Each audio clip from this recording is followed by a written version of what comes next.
presenting the Birdhouse, Episode 7, presented by Blubird. Tonight we have the future of tokenization with Redbelly Network, RWAs, building to scale, testnet milestones, and more. We have the special honor of having the founder and CTO at Redbelly Network, Vincent Grimoli, on with us. Really excited to have Vincent here tonight, hear about what they've been working on for RWAs over at Redbelly Network, and also just talk to him about the Web3 and blockchain space in general. Since nobody heard my original announcement, if you could just do me a favor, like, retweet the room, maybe leave a comment or a question you've got for us, and we'll just jump right into it since we're a couple minutes late. Apologize for not having the music for you guys as we're warming up the room. Again, don't know what's going on. Take it up with Elon. But yeah, we're going to talk a little bit tonight. I want to introduce Corey. It's great to have Corey back after last week. We missed you, bud. As well as Ian and GP from the Bluebird team. So how are you guys doing tonight? How you doing, Corey? Doing well, man. Much better than last week, that's for sure. The typical man flu, as it is. So good to be back among the living today. Awesome. Well, I love to hear it. And like I said, we missed you. We had a great conversation last week, but certainly missed your insights as always. GP, how are you? Welcome up. Good. Thanks, man. Appreciate it. Yeah.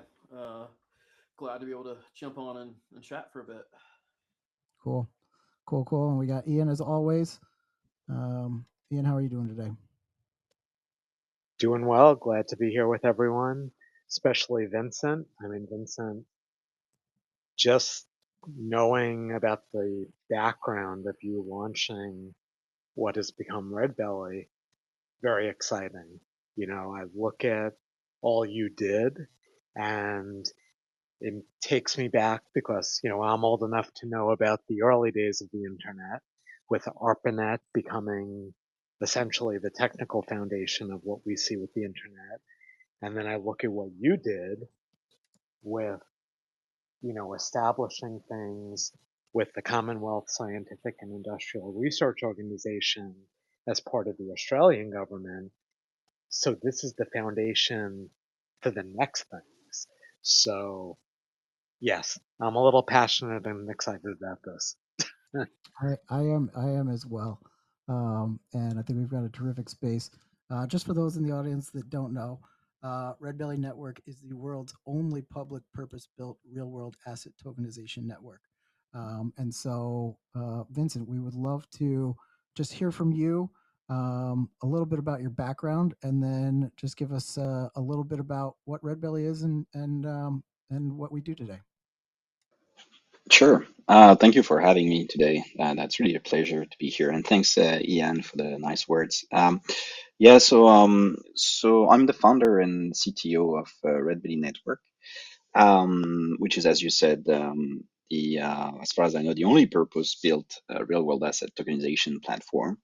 Um, but I'm also the head of the Concurrent Systems Research Group at the University of Sydney. So I'm an academic. I've been an academic for quite some time. Actually, I've been working on distributed computing, distributed systems. That's my expertise for the last 20 years.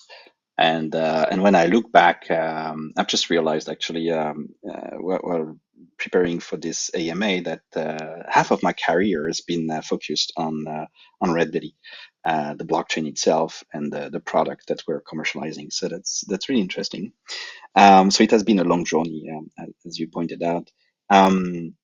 In the past, I've helped other company, Algorand, the Ethereum Foundation, progressing their research. I also have been extremely lucky to have this concurrent system research group lab, which is a group of research at the University of Sydney, because with them we came up with Redbelly blockchain. We came up with the first realistic blockchain benchmark that is called Diablo, where we compared blockchain performances on the same ground while distributing their nodes all over the world in order to get a fair comparison between the blockchain performances. We also found quite a few security vulnerabilities in Ethereum in 2016. 2017, 2019, and 2021. And this served as an important motivation to try to come up with an alternative, especially for real world assets. We believe that when you talk about, high value assets like you can find in the real world, then it's important to have something that is extremely secure, with quasi instant finality, for example. But I will talk about that in a minute. I have to acknowledge that I've received a lot of funding from the Australian Research Council as well. So I've been lucky enough to get more than $1 million in funding to start the research at the time I was working on the Redbelly blockchain. So this has been extremely useful. I was also working with CSIRO at the time, and the Commonwealth Science Industry Research Organization that Ian was mentioning. So I want to acknowledge also the support of CSIRO. And then, so I've been doing that for 20 years, doing some research in distributed computing, and more precisely around the consensus problem. I started doing my research in the US, and then I did the PhD in France. I went back as a researcher to Cornell University in the US, and then I moved to Switzerland, where I worked at the Swiss Federal Institute of Technology in Lausanne for a few years before getting an academic position at the University of Sydney, where I still teach blockchain, and I also teach blockchain scalability on Coursera, which is a massive open online course with more than 10,000 students. I've been advising as well companies, like essentially large banks, about their blockchain strategy. And for the last more than 3 years now, we have been commercializing the Redbelly blockchain that was coming out of the research of my research group. So that's what we call Redbelly Network, which is the commercial vehicle that we created back in 2021 in order to commercialize this technology. It has been a joint venture between the University of Sydney, CSIRO, that are still shareholders of the company, and Block8, a venture studio out of Sydney, who was specialized in blockchain services. So this is how Redbelly Network started. Now, in terms of my contribution to the blockchain space, I've been working closely with the government, advising the Australian government in particular, federal and state government, through the Australian Computer Society, where I led the blockchain technical committee for some time. I'm a researcher, so I publish my research. That's also one way I contribute to the blockchain space. I have more than 100 scientific publications, mostly focused on distributed computing problems that you can find in blockchain systems. And I received, awards for the best papers in the topic of accountability. So if we have the time, I would be happy to talk about the blockchain accountability problem, which is something we have solved and that is super exciting. And I've been working as the chair of some committees, the Cybersecurity Committee for the Core, which is an association that ranks the scientific conferences around the world in cybersecurity.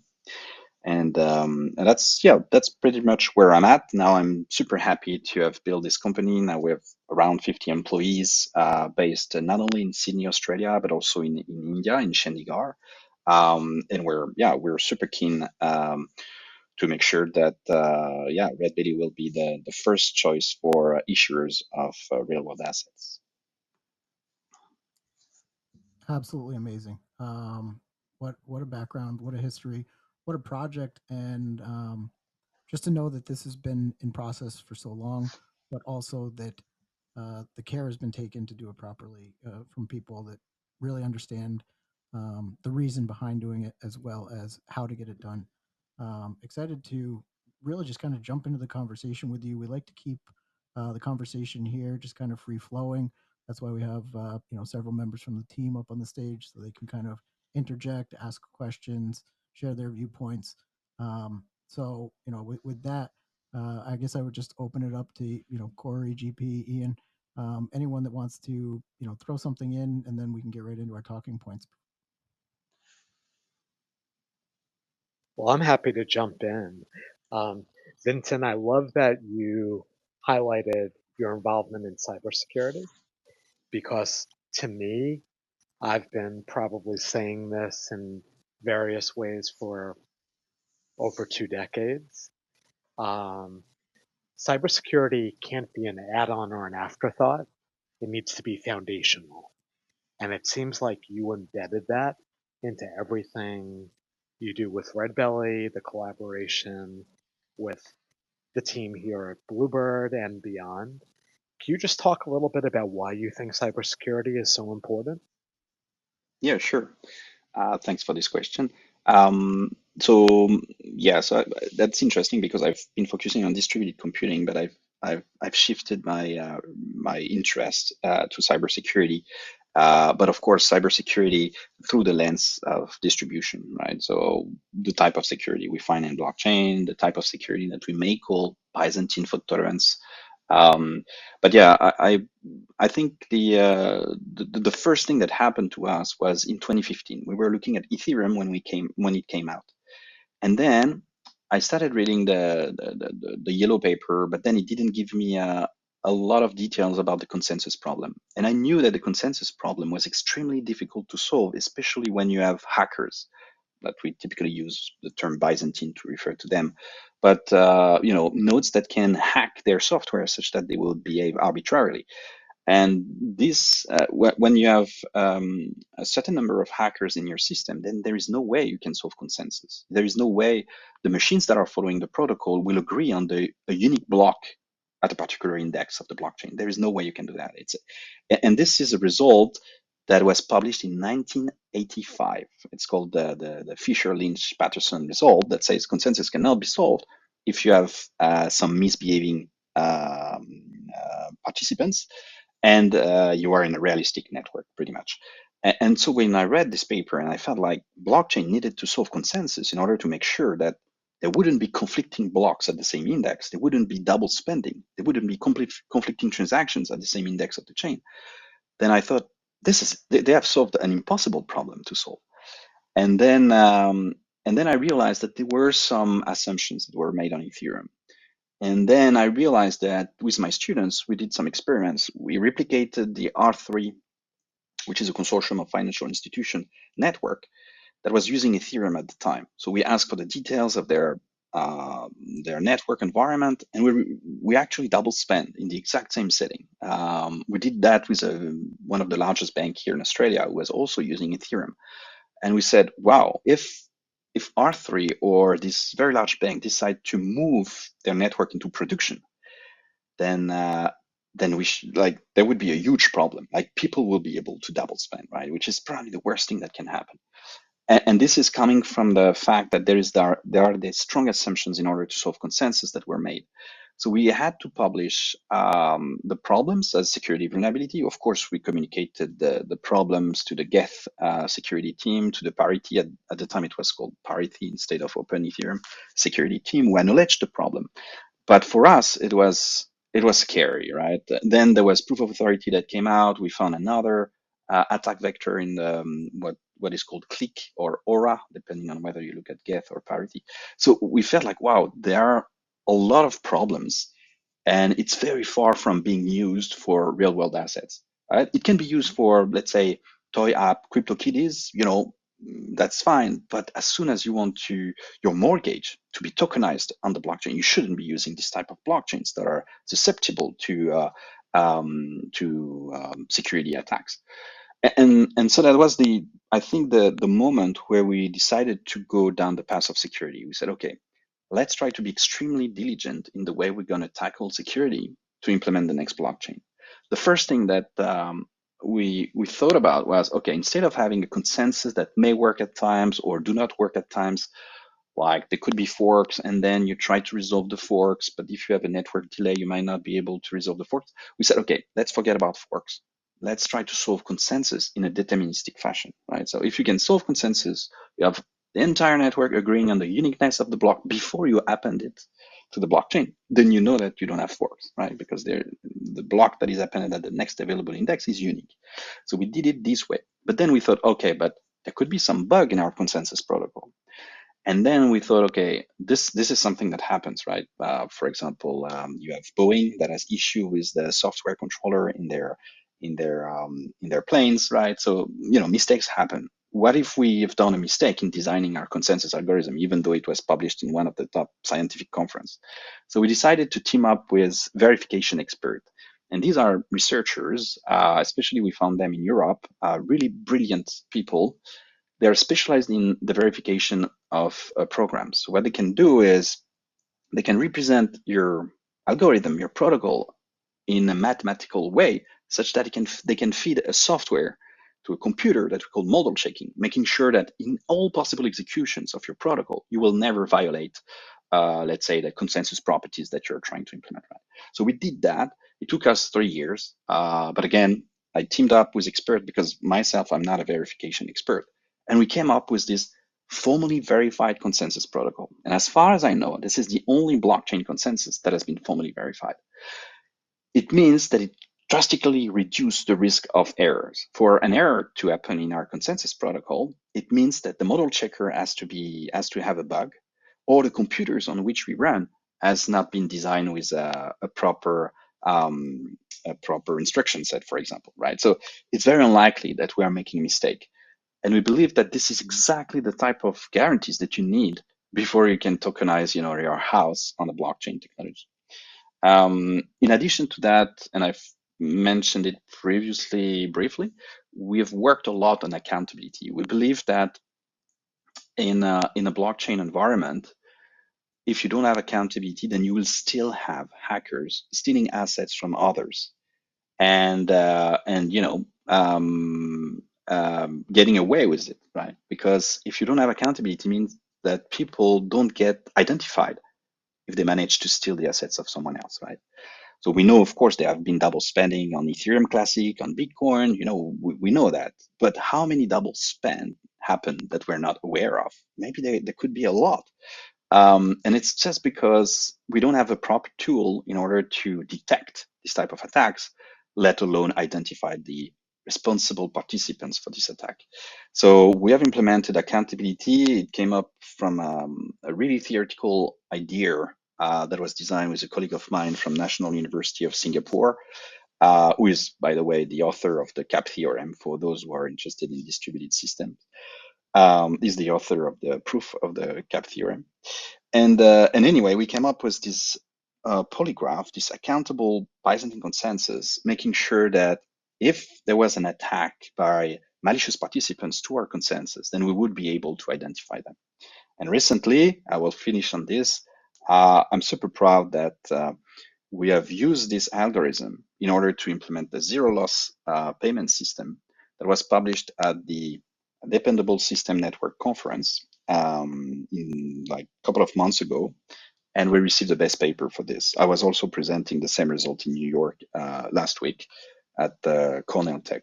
So yeah, super result, and I think this accountability is like another layer of security that is very important for blockchain technology. Incredible. And Mike, I know I'm jumping in again, but I just wanted to bring this into something that's important. I know Corey and certainly GP have focused in this area, that user experience and security are not on opposite sides of the spectrum. They need to be connected to ensure that everything from access to tokenization and real world assets are both secure and accessible in the right way. GP, I'm sure you have thoughts on that.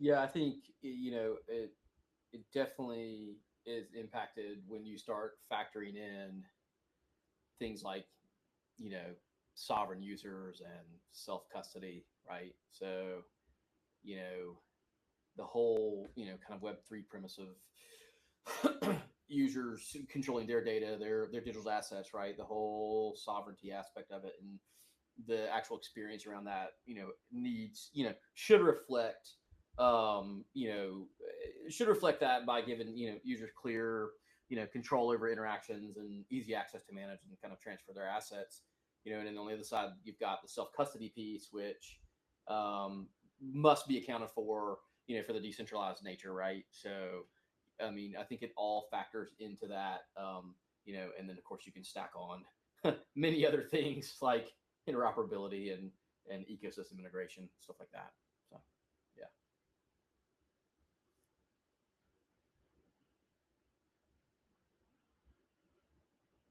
I mean, Absolutely amazing. So, um, go ahead, JP. No, I was gonna I was gonna absolutely go down the rabbit hole, but I didn't. I don't need to, because you can get down into performance and accessibility, and that's a whole nother world of experience versus the whole entire piece of dealing with kind of that Web3 design consideration and kind of on chain tech challenges. For sure, for sure. So, Vincent, just because this is amazing, but I'm also trying to keep up here as I'm learning about all this, and I'm sure our audience is enjoying the conversation, hearing these things. Uh, is the Redbelly Network, is it its own layer one? Yep. Yeah. So I think it's extremely, I mean, for us, it was extremely important to design a layer one blockchain for real world asset tokenization. And the reason is simple. So I've talked briefly about finality, accountability that we get, and security. Um, Something I didn't touch upon is the compliant composability. So I think it's interesting to understand what this means, but for us, the layer one is like a network. It's like a medium for decentralized application and smart contracts overall to communicate with each other, right? And so we believe that by having this layer one, we facilitate this communication, and therefore we can also have developers who compose different decentralized application into bigger ones, right? So I like to give this example where essentially you're thinking about real estate tokenization. So real estate is a very vast area, but you can think about, doing some matching between lenders and borrower first in order to, get a mortgage, right? That could be useful for real estate. But then you can have the tokenization of real estate properties, right? But you can also have the tokenization of rent rolls, which is essentially the contract that you have between the tenant and the real estate agency. And with the tenant is renting his property, so he has a contract with the real estate, will get 5% of his rent. So you have these different applications. So I've just listed 3 applications. But then if you can start composing them, which means that, okay, you have the tenant, he will get a mortgage first, and then he will buy a property, and then he will sign and have rent rolls, right? So now you start seeing the value that can emerge from the composability of these 3 applications all together, right?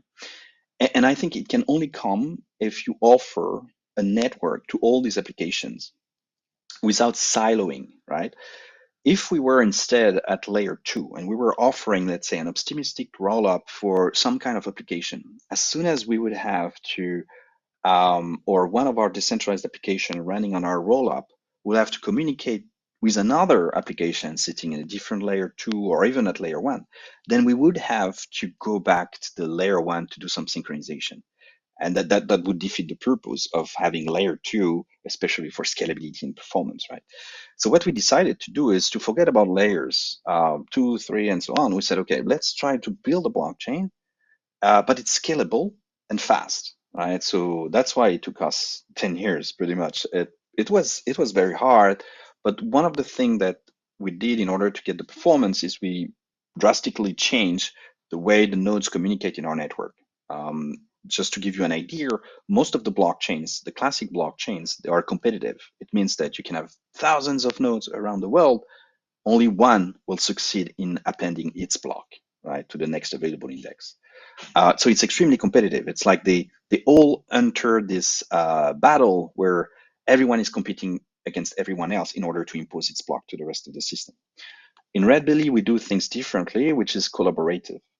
It means that all the nodes that are proposing blocks can actually combine their blocks into what we call a super block that will be appended at the next available index, right? So if you have transactions coming from Australia, transaction coming from the US, it's likely that they won't conflict with each other. So you might have a proposer node in Australia and another proposer node in the US. They both propose a block, but instead of selecting just one block, we group them together to get a super block.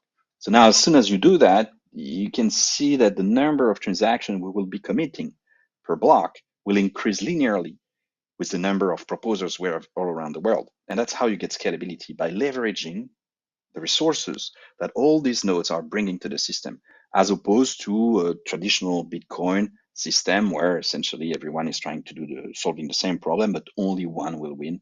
So it's a drawback of the competitive approach. So by making it collaborative, we somehow solve this scalability problem. I mean, we reached a level of performance back in 2017. It was 660,000 transactions per second. So it was more than enough to do whatever we wanted. Um, since then, we have made some additional features in our blockchain, so we don't reach this performance that was used in a lab environment, but we are testing in a realistic environment. And we can see that the scalability pays off. We still have the same scalable design, and we have very good performances. So we don't need to invent some layer twos and threes and so on. And by doing that, by staying at layer one, we have this compliant composability, which is what we were targeting. It's Wow. really interesting, Vincent. So, just curious, when you think about real world assets, I know the big thing now is that it represents things of significant financial value, but it goes beyond that, right? Like, there's a huge element of this for things ranging from intellectual property to birth certificates, and all of that can be part of the equation, right? Yeah, definitely. I think you spotted an interesting thing, like birth certificate. This is something you don't want to lose, right? You don't want someone to steal your birth certificate. So it's extremely important that we have a secure platform to do that, even though there is not much, it cannot be considered a security, this type of assets. But yeah, definitely. I think there are all sorts of assets that are super promising. We look at commodities, of course. We look at securities through real estate, which is an example that I provided, but it's also because we have several partners here in Australia who are working in this space, real estate. We also have private equities. But yeah, I think this is just the beginning. And of course, financial assets are the low hanging fruit, but I think there is much more to it. And what you've described as birth certificate is another type of asset that is extremely important. There is, for example, university degree that is also an interesting asset. And we are preparing our network to support this kind of assets through what we call the verifiable credential, which is a standard invented by the W3C, or at least standardized by the W3C, in order to make sure that we can define verifiable credential about, okay, I'm a sophisticated investor. Therefore, if I can prove it with my verifiable credential, I can access financial services. But you can think about, I have a university degree, therefore I can use this verifiable credential in order to access maybe a different type of this decentralized application, or it could be a I'm allowed to work with children check, right? And this is another verifiable credential that allows me to interact with a completely different type of decentralized applications that have nothing to do with finance, right? So yeah, I think the potential is huge, right? When we talk about real world assets, we're talking about pretty much anything that could be tokenized. That's really fascinating.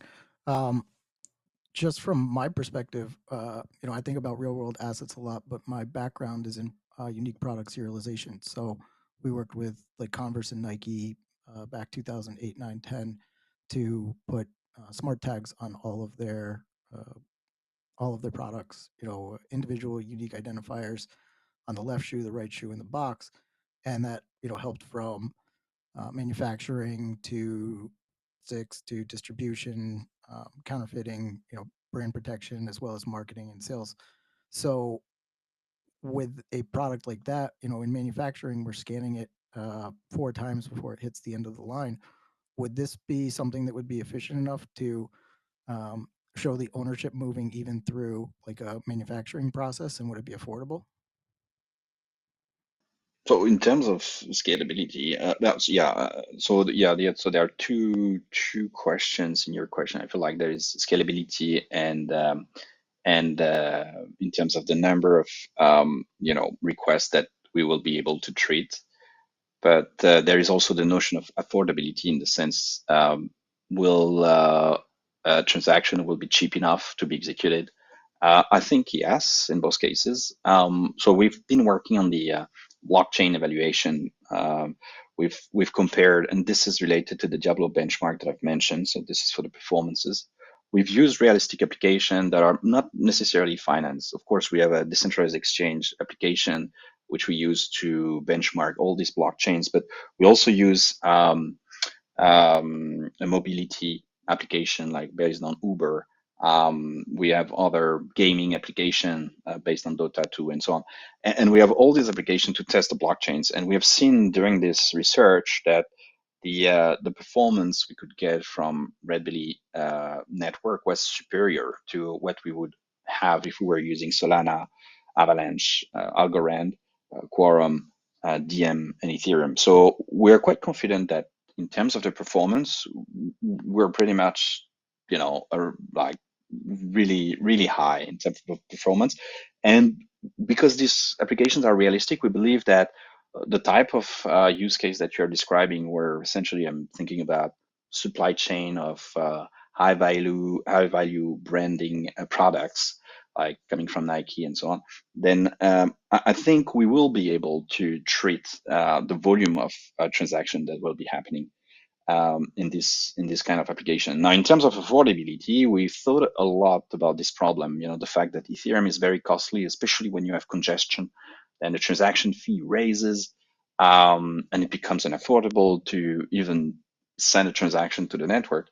And what we decided to do at Redbelly was to fix the transaction fee in US dollar. So it's not exactly fixed. Of course, if you send a very large transaction that would consume a lot of opcodes, then it will use more gas than another transaction, and therefore its fee will be higher. But if you think about the classic transaction, let's say 21,000 gas, then in this particular case, the Redbelly transaction will always be 1 cent of a US dollar, right? So we make sure that the gas price that is used in our system is adjusted depending on the value of the Redbelly network token compared to the US dollar, such that the gas price or the fee associated with the transaction remains constant, right?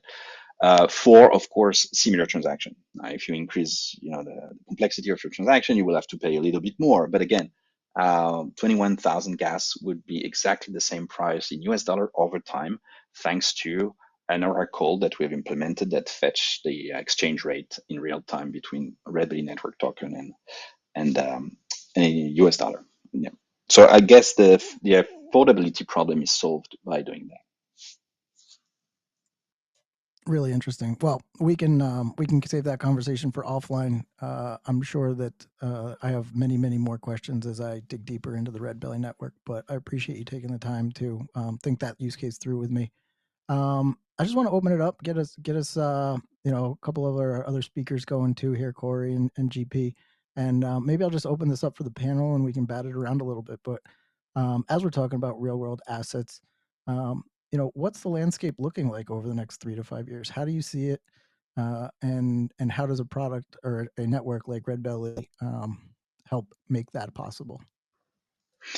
Yeah, that's a very interesting thing. So I think, so if we look at the really long term, then there was this famous report by KPMG at the beginning of the year. I think it was in February, where they essentially forecasted that the market opportunity will grow from 2023 by something between 28 times to 80 times, right? So there is a huge market opportunity, and they identified the key asset classes that would lead to this huge growth that will happen between 2023 and 2030. So there was real estate, private equity, bonds, commodity, and financial assets, right? These are the 5 asset classes that they have identified. But as we've discussed, I think it's very hard to anticipate like what's going to be the next real world assets. So ourselves, we have learned a lot, right? We have been talking to different partners, and we, of course, we've chosen, financial asset like, commodities, or essentially securities at the beginning, like private equity, um, uh, real estate, corporate trustees as the key asset classes we wanted to explore in order to onboard on our blockchain. So as of today, in terms of the TVL that we're targeting, it will be 73.3 billion in US dollars. And that places us as at the forefront of the real world asset TVL that any blockchain has. And we have initially targeted this financial partners in order to start growing this TVL. But what we've realized is that actually there are a lot of TVL coming from commodities. So, for example, we have partners in carbon credits, and we have realized that there is a lot of value to tokenize this kind of real world asset. So this is something different than what we initially expected, right? And I'm sure that tomorrow there will be another type of asset that will be tokenized that we didn't even anticipate. So it's very hard to say that, the real estate, private equity, bonds, commodity, and financial assets are the main asset classes that we will find in 2030, like what KPMG is predicting. I think we will be surprised of what's going to happen to the space. Well, just to touch on that there, Vincent, a lot of things that, or areas that we've been exploring with a few different partnerships and entities and such along the road is, asset-backed stablecoins for other nations, as well as a lot of futures contracts and for like mineral exploration and such. And again, in the commodity space, a lot is happening there, like you just said, but in areas and ways that you probably might not think, like for example, the stable coins, they're going back to being asset backed rather than decoupled from gold like they did around the world, back, well, I guess different years, but in Australia, I believe it was in the 60s or 70s that we decoupled from gold with our currency. But now these stable coins are looking to go back to that, real world asset coupling, and not just with one asset though, but with multiple different asset classes. So that to me is very interesting as well. I'm wondering if you've noticed any similar trends, from your side. No, stablecoin is definitely something that is kind of orthogonal, I would say, but we believe that it's extremely important to have stable coins. Like this is the reason why we have this exchange rate that is fed in real time to the Redbelly network to make sure that the Redbelly network token does not fluctuates with the US dollars. But yeah, I think it's a great thing to back up, some currency to gold. I think it's a great thing, and I think it's there has been a change when the US decided to knock back their US dollar against gold, and Australia did that as well. I think it makes a lot of sense to back it up with gold, and if we want to have a secure stable coin, that's probably the way to go. But yeah, it's something different. We see stable coin as something that is extremely important for something for our network itself, like as an input. Um, but yeah, it's as opposed to the assets that we're porting on our blockchain in terms of TVL. But again, yeah, we use US dollars as the baseline, while maybe we should use gold after all.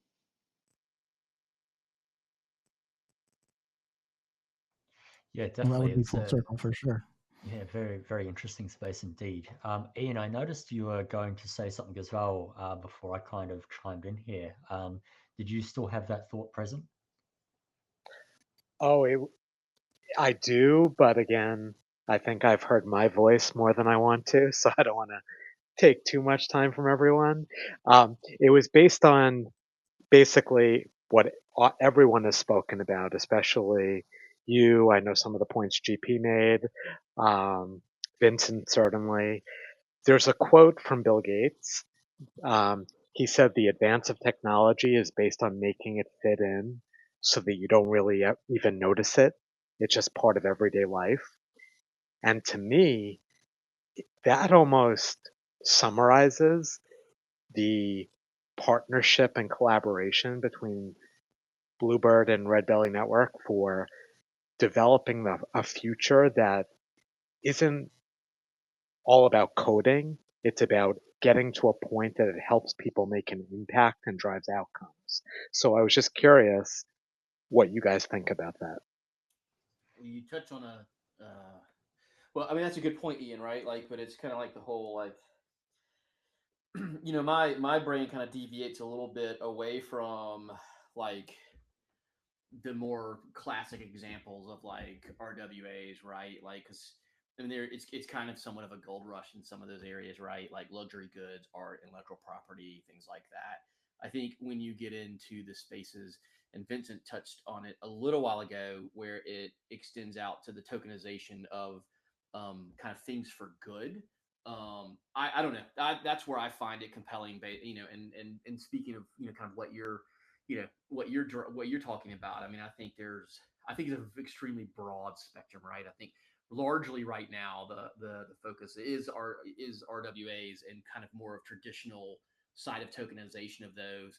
But when you get into things like what you mentioned, like birth certificates or storing, for example, on-chain tokenized data around like weekly injections, right? You start stepping into the medical practices, or you start stepping into the governance of opportunities, right? That move away from like RWAs themselves in the what most people know them as, and start looking at the other sides of that. I think that's where it gets really extremely compelling, as far as how those, because right now the mainstream use cases, right, are these traditional pieces. I think the where you're going to find in that 3 to 5 year gap is the other side of it when you start blending in the interoperability and smart contracts and automation, when you start looking at the medical field, when you start looking at the governance field at a government level, for a myriad of things, and then you kind of blend that in with kind of a regulatory framework. I think that's where it starts to get very compelling. Definitely. And that, just so we don't not touch on it, I know there's been a ton of milestones reached, right, Vincent, with your testnet efforts as you approach mainnet. So I don't know if you want to touch on some of those, because I think those will be catalysts for this collaboration to continue as well. Yeah. No, definitely. As I said, it has been a long journey. Back in 2016, we were working on the democratic Byzantine fault-tolerant consensus. So that's the consensus algorithm that I briefly mentioned. When we showed the very high performance we could get, like in terms of 660,000 transactions per second, that was in a lab environment using a first version of the Redbelly blockchain that was using UTXO. We got some funding from the government, and this allowed us to be listed as the blockchain of the National Blockchain Roadmap of Australia by the federal government. And then we did some publication where we published the Redbelly blockchain in 2021 in the flagship cybersecurity conference that is called Security and Privacy and published by IEEE. We then did the joint venture that was back 2021 with CSIRO Blockhead University of Sydney, where here what we decided to do was to integrate a version of a different version of the Ethereum virtual machine that we changed to make it scalable, right? So you were talking about simplicity, making sure that everyone can access this technology. I think we have built upon what Ethereum came up with, which is still something very valuable, which is solidity, right? And by combining this or making this Ethereum virtual machine scalable, then we managed to get access to the largest ecosystem of decentralized application, right? And that was, I think, a key catalyzer to our success in some sense, because we didn't have to educate developers on a new programming language like Algorand would do until, for example.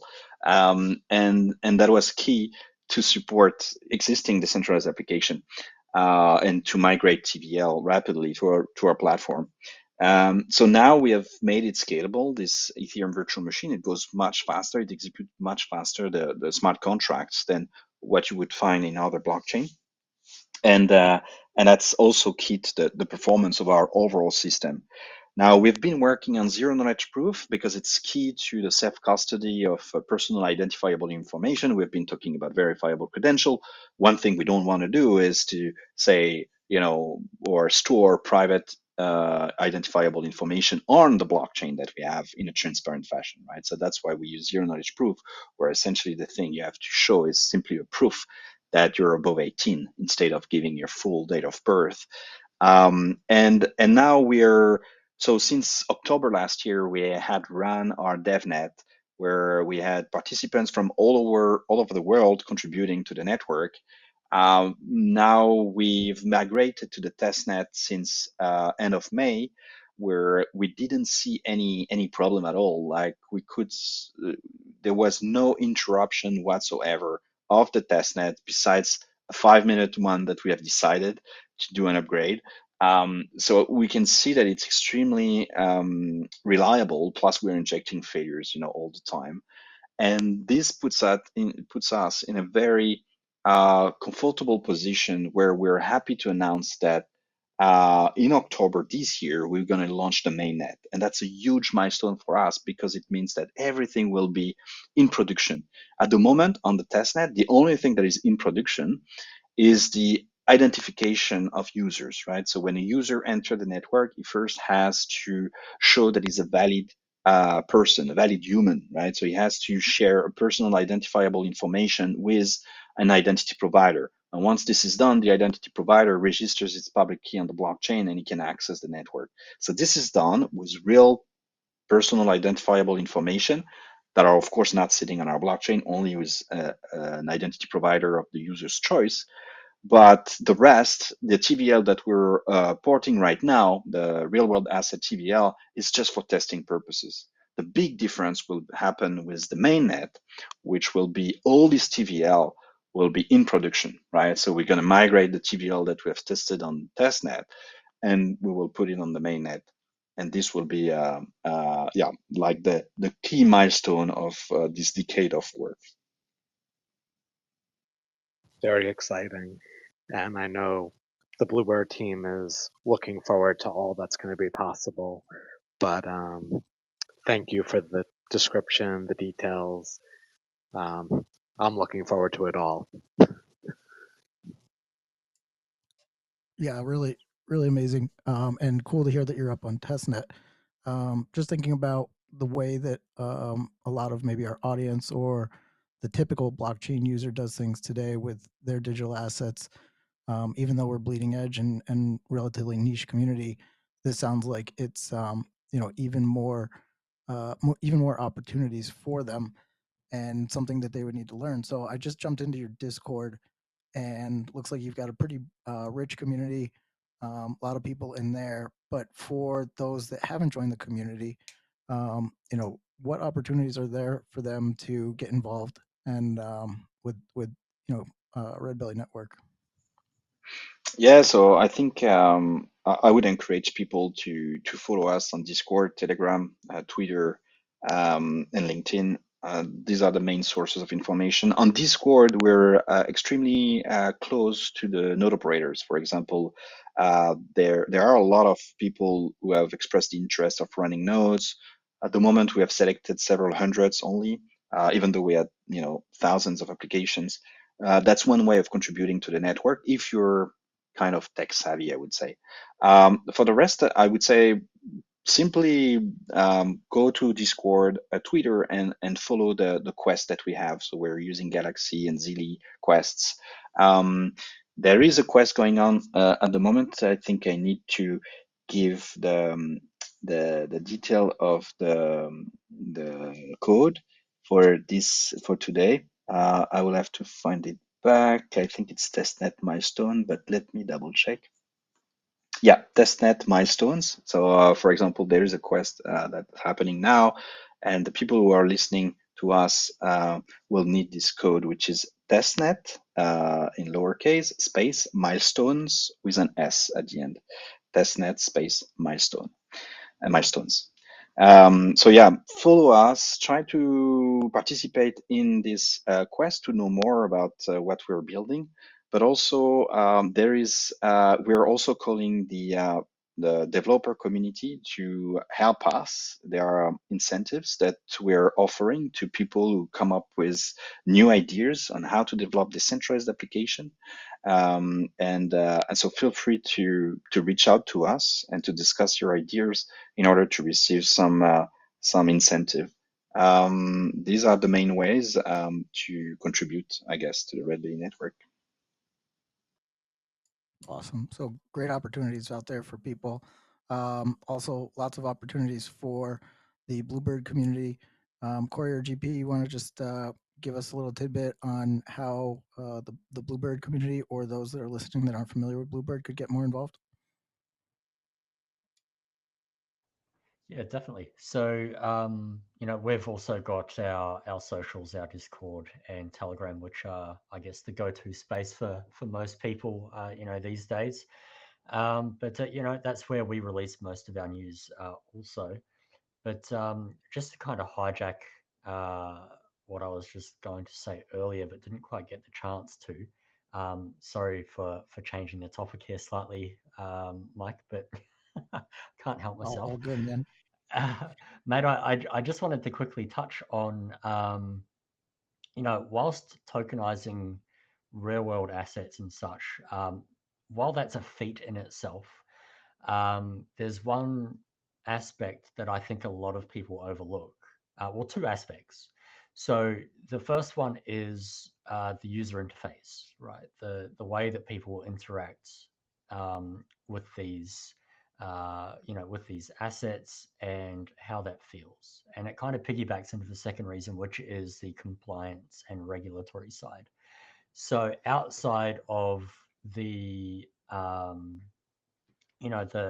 inbuilt controls that Redbelly has, from a software standpoint, what we've noticed and what we're actually building to help fill that gap with a number of clients is a framework that allows corporations to interact with and obtain and utilize said assets in a way that follows their corporate policies.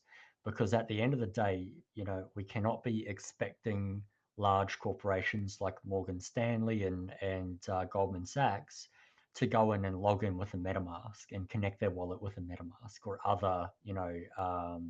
other wallet structures that rely on them, having a single point of access with a private key. So, that's the big issue that isn't really, I suppose, being talked about a whole lot.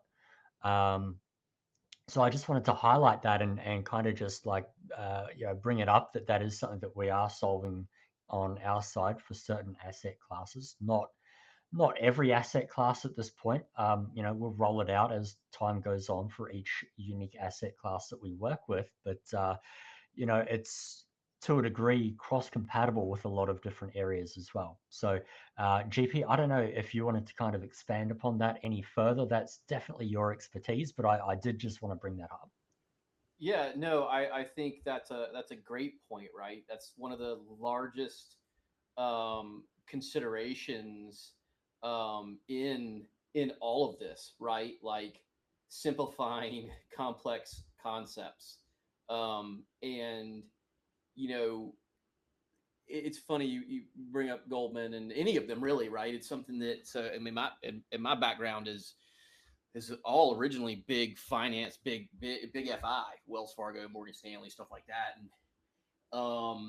and you know, even at that level, it was hard enough to get individuals to not consume a lot of support resources for account management, much less when you start to throw Web3 into it, right? Like any of that, right? We start looking at self custody and wallet integration, you can't expect the users at the scale we're talking about to actually, um, you know, maintain, those various independent wallet structures for a couple reasons. One, it's hard enough for people to individually do that, but when you look at it from an institutional level, then you open up a whole, you're opening up Pandora's box, for sure. And so that's a huge focus of ours, and it ranges from um, how we're handling the guided onboarding, to if we're spinning up custodial wallets or asset management in the background, all the way down to bridging the gap with partnerships that remove complex public keys and addresses. So it's something that is very much the forefront of anything that we're working on, and one of the things that we, are very, very forward with solving from that perspective.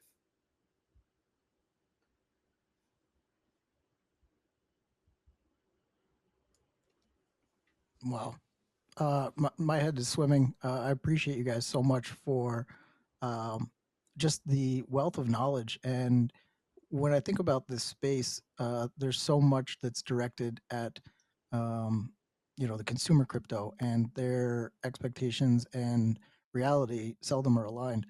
And so to hear the depth of thought, the amount of effort and work that's gone in over so many years, but now how far into the future and the capabilities and what these applications are actually going to do for big businesses, um, is really amazing. So I just want to take a minute there just to collectively collect our thoughts.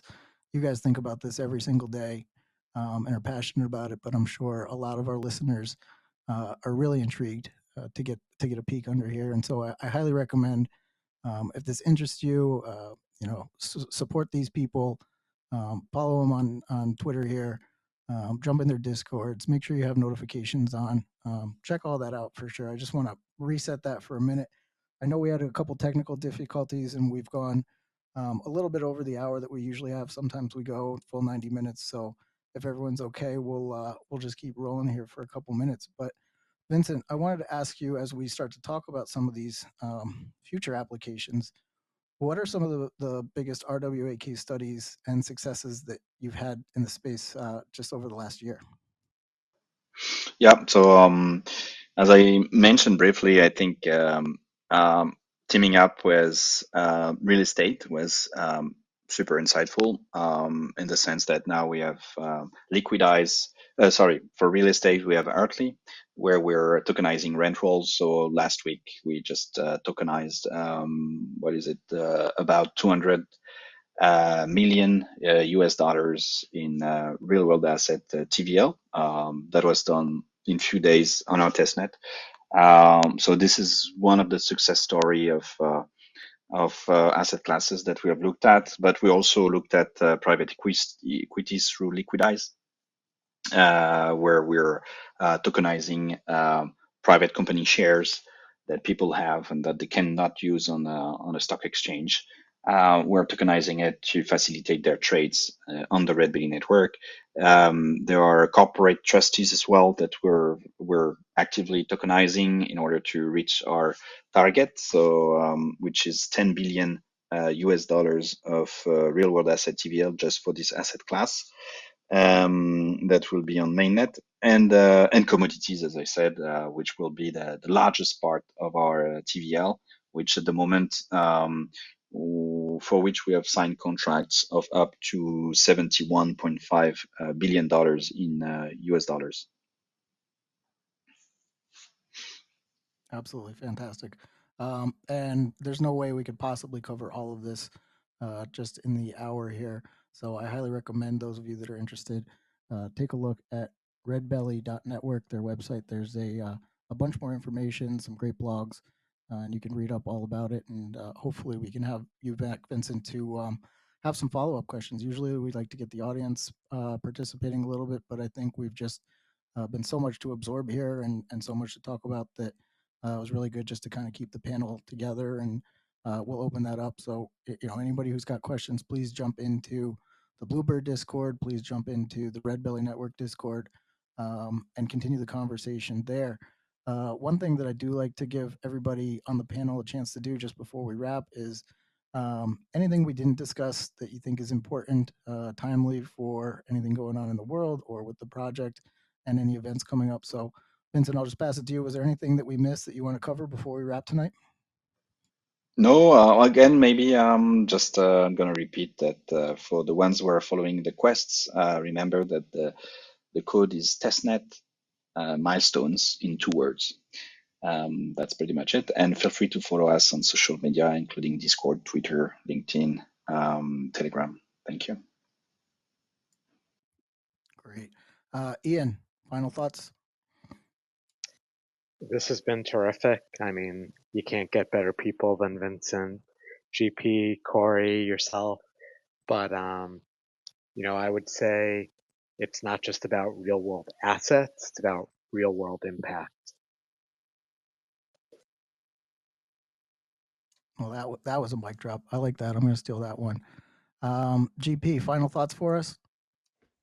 I think these guys have covered it all. I mean, I think at the end of the day, with Redbelly and with Blubird, I think both the partnership and individually, what's being built, requires this balance of innovation with combined with usability, security and accessibility, while maintaining the uniqueness of decentralized kind of user empowered nature of Web3, and I think that's a good takeaway for what we're all trying to achieve. Thank you, Corey. Wrap us up. Boy, oh boy. Well, honestly, this has been both one of the more technical and also eye-opening spaces that we've hosted. So thank you very much, Vincent, for really expanding all of our knowledge when it comes to the complexities, what revolves around what we're trying to do in the space in regards with RWAs, because it is a very complex subject to broach. And mate, I think you've done a fantastic job at really, bringing that to light and showcasing really what goes into it from that side, from that the layer one perspective. And 10 years building, I mean, that I from my VC side, because as a lot of you may know, I also run a VC, and very active one at that as well. And projects come and go all the time. So for you guys to say that you've been at it for 10 years, I apart from all of the largest layer ones in this space, I don't think anyone else can really claim that. So that is a huge badge of achievement right there. So no, absolutely a pleasure to be working with you guys as always. And coming into the weekend, I hope everyone enjoys their weekend, gets a bit of downtime and family time as well. Thank you, everyone, for the nice words. Thank you, Corey. Thank you, GP. Thank you, Ian. It has been great, and thanks a lot, Blubird, for this opportunity to speak. Thank you very much. Yeah, thank you. Appreciate it. Yeah, really appreciated the insight. I've got a lot of learning to do. I'm looking forward to it. And Corey, I don't know if I'm going to be able to spend my weekend leisurely. I'm going to be deep on this website, checking out everything they've done over the last 10 years and trying to figure out how to make sense of it for the stuff that I'm trying to do. But just wanted to cue you guys up. We will be back next week, same time, 8:30 on the East Coast, Thursday night. And for episode 8, we will announce the guest. So set those noties for the Blubird main account. And while this space is recorded, you can come back to X and listen to it again, because I'm sure there are going to be lots of repeat listens as people try to digest all of this and then figure it out. A little birdie told me that we may be seeing some episodes posted up on some of your streaming services pretty soon too. So keep an eye out for that. I'm sure there'll be an official announcement when they go live. But for now, we're flying out from the birdhouse. Thank you guys for being here. Without the audience, it wouldn't be worth the time. So we appreciate you guys greatly, and we will see you next week.